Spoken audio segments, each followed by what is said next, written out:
Salut à tous, bienvenue dans la revue. La revue, c'est un nouveau format que je lance, quoique j'en avais déjà fait 2 ou 3 avant, mais c'était pas encore vraiment fixé. Là, on part pour un vrai format mensuel. En gros, il s'agira d'une revue de presse, mais sur des thèmes qui me sont chers, à savoir en particulier l'histoire. Oui, si vous n'étiez pas au courant, j'aime beaucoup l'histoire. Et croyez-moi, il y a des choses à dire, puisque chaque mois, dans ce domaine, on a quand même pas mal de polémiques, de trucs ridicules, et quelques tacles glissés à distribuer en conséquence. Par exemple, pour l'actualité de ce mois de janvier, pour la première actualité, on va parler de moi. Oui, monsieur, parce que figurez-vous, et je viens seulement de le découvrir, c'est pour ça que je vous en parle, un imam, apparemment très connu puisqu'il fait des centaines de milliers de vues, a utilisé l'une de mes vidéos, tronquée bien sûr, pour faire passer son message, à savoir que Napoléon était musulman.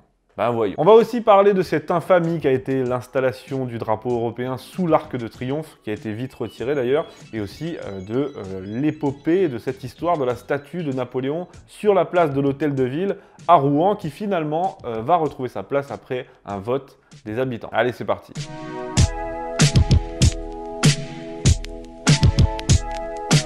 Avant de commencer, sachez que cette vidéo est réalisée en partenariat avec Conteor et on reste dans le thème parce que Conteor, si j'ai envie de vous en parler, c'est parce que c'est une jeune entreprise française qui propose de belles affiches de grands personnages de l'histoire de France. Pour l'instant, vous pourrez retrouver celle de Jeanne d'Arc. Je vais essayer de vous les montrer comme ça. Voilà, avec la lumière, c'est pas évident. Donc vous voyez, c'est quand même des affiches de grande qualité.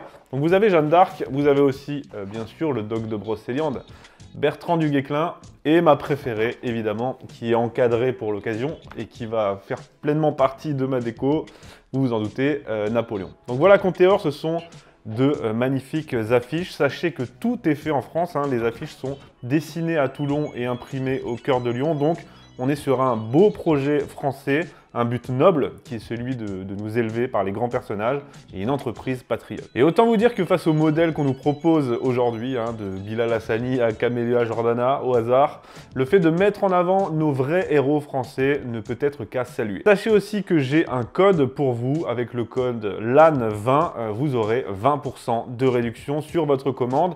N'hésitez pas parce que le code n'est valable que 4 jours à compter de la sortie de cette vidéo. Donc vous avez jusqu'à jeudi soir. Foncez, faites-vous plaisir, le lien est dans la description. Bon, venons-en à nos moutons, même si c'est pas l'Aïd, figurez-vous que oui, un imam apparemment très influent, Mokhtar TV de son doux nom, s'est servi de l'une de mes vidéos, La Petite Histoire, pour faire passer Napoléon pour un musulman. À Gourgeot donc, il dit, je cite, « Jésus-Christ, simple prédicateur, n'exercera aucun pouvoir sur terre. Mon règne n'est pas de ce monde, disait-il. À l'opposé de Jésus-Christ, Mahomet fut roi. Il déclara que tout l'univers devait être soumis à son empire. Ce qui est supérieur en Mahomet, c'est qu'en 10 ans, il a conquis la moitié du globe, tandis qu'il a fallu 300 ans au christianisme pour s'établir. Là, on voit bien qu'il admire en Mahomet le conquérant. Mais il ne dit pas que ça. Le comble, c'est que dans cette vidéo, justement, que j'avais faite, la petite histoire, Napoléon et l'islam, c'est comme ça que je l'avais intitulée, je m'évertue à expliquer tout le contraire et à remettre toutes les citations de l'empereur sur l'islam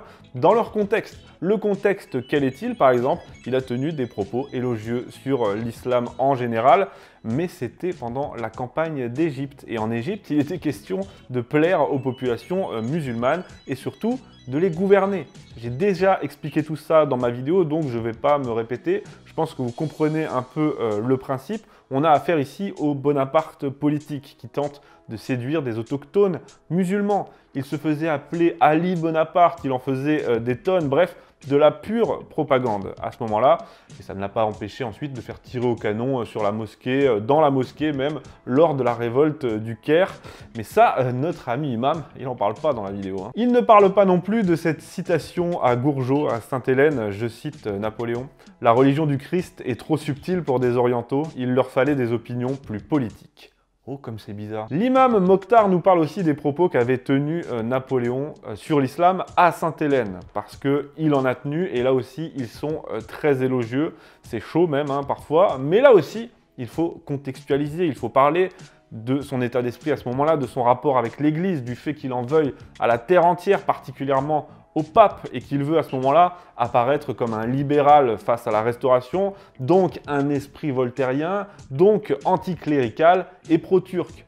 Ça, évidemment, ça n'est absolument pas précisé dans la vidéo de notre cher ami imam, et encore moins, et c'est là où on peut rigoler, toute une partie de ma vidéo originale où je cite toutes les saloperies que Napoléon a pu dire sur l'islam tout au long de sa vie, parce qu'il en a dit et des belles. Bon, après, je peux comprendre que ce soit pas dans la vidéo, hein, c'est du blasphème, mais bon, dans ce cas-là, autant rien mettre du tout, hein, parce que c'est pas très honnête tout ça quand même. Donc, juste pour le plaisir, hein, au hasard, que nous dit le Napoléon musulman, le très pieux Napoléon musulman? Que nous dit-il sur l'islam? Eh bien, à Bertrand, à Sainte-Hélène, il dit, par exemple, hein, je cite, « L'esprit de Mahomet, ou plutôt son imagination, a fait tous les frais de tous les autres dogmes de l'Alcoran, livre plein de confusion et d'obscurité. » Oui, j'avoue, ça fait mal. Toujours dans les cahiers de Sainte-Hélène à Bertrand, du général Bertrand, je cite Napoléon, « Mahomet n'est vrai qu'autant qu'il s'appuie sur la Bible et sur le sentiment inné de la croyance en Dieu. Pour tout le reste, l'Alcoran n'est vraiment qu'un système hardi de domination et d'envahissement politique. Partout, l'homme ambitieux se montre à découvert dans Mahomet, vil flatteur de toutes les passions les plus chères au cœur de l'homme. » C'est pas dans la vidéo de l'imam, hein, tout ça. C'est dans la mienne, hein, pourtant. Vous voyez, c'est facile. Hein. Bref, j'arrête là si vous voulez connaître en détail le vrai avis de Napoléon sur l'islam, ainsi que sur le catholicisme, ainsi que sa vraie pensée religieuse très complexe. Allez voir ma vidéo originelle, celle qui a été tronquée, elle est très complète, je vous mets le lien en description. Deuxième info de ce mois de janvier, le drapeau européen, le torchon européen plutôt sous l'Arc de Triomphe. Oui, comme si l'Arc de Triomphe n'avait pas été assez humilié avec l'œuvre de Christo hein, quand il avait été empaqueté dernièrement. Là, eh bien, le 31 au soir, ils se sont dit que, tiens, ça serait une merveilleuse idée de retirer le drapeau français qui flotte sous l'Arc de Triomphe et de le remplacer par le drapeau européen pour célébrer l'entrée de la France dans la présidence de l'Union européenne.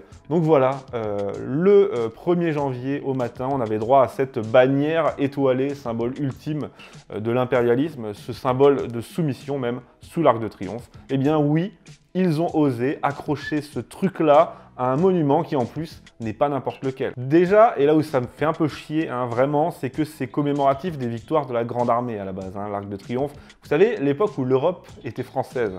Eh bien, quelle décadence maintenant quand on voit ça, et quel triste symbole. Et puis deuxièmement, bien sûr, c'est aussi l'emplacement de la tombe du soldat inconnu, en hommage à tous ceux qui se sont battus pour la France, donc quelle honte. Évidemment et heureusement, ça a suscité de vives réactions. Marine Le Pen a déclaré « Cette provocation offense ceux qui se sont battus pour la France ».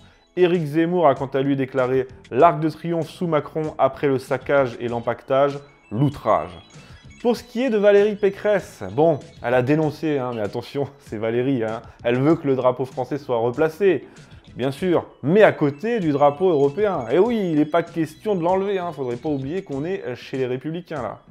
Et pour le coup, hein, c'est quand même triste, là, la France insoumise a été largement plus pertinente, c'est pour dire, car le député LFI Bastien Lachaud a déclaré, je cite, qu'un drapeau européen remplace le drapeau français sous l'Arc de Triomphe est une faute. Le soldat inconnu n'est pas mort pour Bruxelles. Franchement, c'est du sans faute, rien à dire, et il y a de quoi se poser des questions. Hein, Valérie? Bon, finalement, l'Élysée nous a vite expliqué qu'il n'était là que pour quelques jours, puis ils l'ont retiré au bout de 24 heures, car c'était temporaire, nous dit l'Élysée, et que c'était, je cite, le timing prévu. Ben voyons encore une fois, et puis en plus, parler de timing dans une communication de l'Élysée, ça aussi, ça en dit long, je trouve.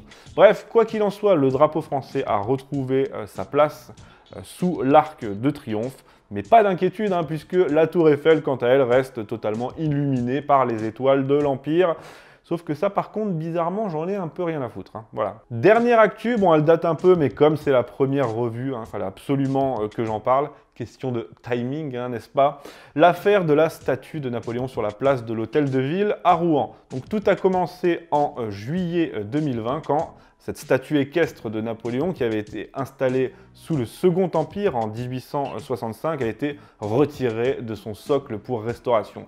Jusqu'ici, tout va bien. Mais là, tout à coup, on a le maire de la ville de Rouen, Nicolas Maillère-Rossignol, un socialiste, hein, bien sûr, si, ça existe encore apparemment, qui se dit, tiens, et si on ne remettait pas la statue, hein, et si à la place on foutait une figure féminine, hein, et là je le cite, par exemple, Gisèle Halimi. C'est pas mal, hein, Gisèle Halimi. À la place d'une statue de Napoléon, empereur des Français, une statue équestre aussi, pourquoi pas, hein, de Gisèle Halimi, tunisienne, militante pro-FLN, féministe, pro-avortement.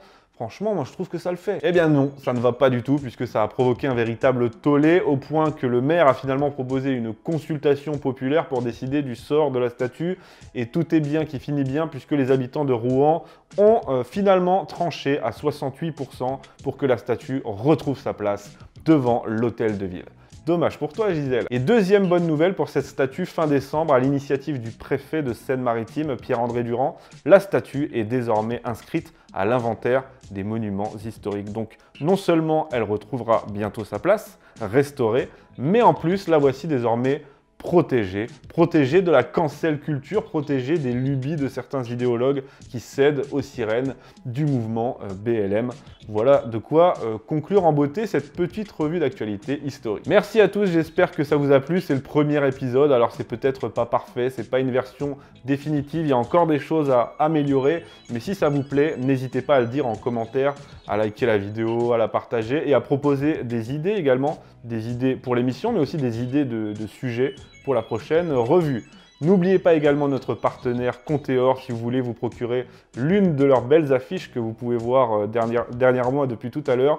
Je vous rappelle que vous avez 20% de réduction avec le code LAN20. Alors foncez, faites-vous plaisir, ça ne dure que 4 jours. Le lien est en description. À bientôt.